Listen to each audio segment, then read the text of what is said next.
Pebisnis mal sepertinya masih harus menempuh jalan panjang untuk memulihkan usahanya. Bahkan restoran yang menjadi tempat paling disasar pengunjung pusat perbelanjaan masih belum mengalami pemulihan omset yang signifikan.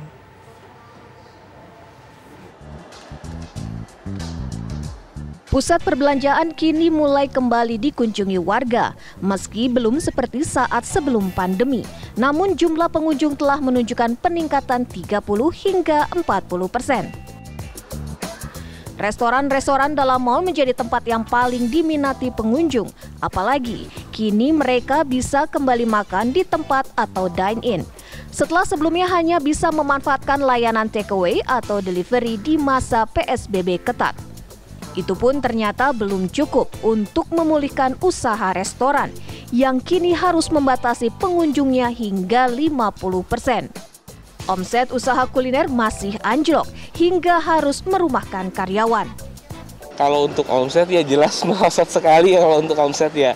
Tapi dikarenakan kita harus mengacu kepada pemerintah ya, apa salahnya kita mengikuti protokol itu aja sih Bu dari saya. Ya semoga berlalu aja deh masalah ini gitu, biar yang lain juga pada kerja. Soalnya kasihan teman-teman saya juga nggak ada yang kerja gitu Bu. Dari dampaknya COVID-nya ini, karyawan saya hampir 70% dirumahkan Bu sampai saat ini gitu. Harapan bagi pebisnis mal dan retail kini menguat seiring peningkatan jumlah pengunjung mal.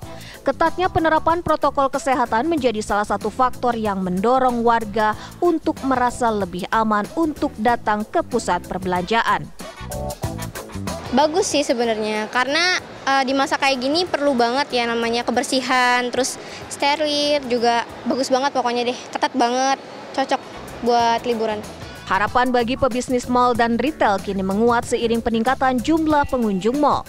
Ketatnya penerapan protokol kesehatan menjadi salah satu faktor yang mendorong warga untuk merasa lebih aman untuk datang ke pusat perbelanjaan. Usaha pusat perbelanjaan di seluruh Indonesia diprediksi mengalami kerugian 50% di tahun ini, yang diperkirakan mencapai sekitar 200 triliun rupiah. Dari Jakarta, tim TV One mengabarkan.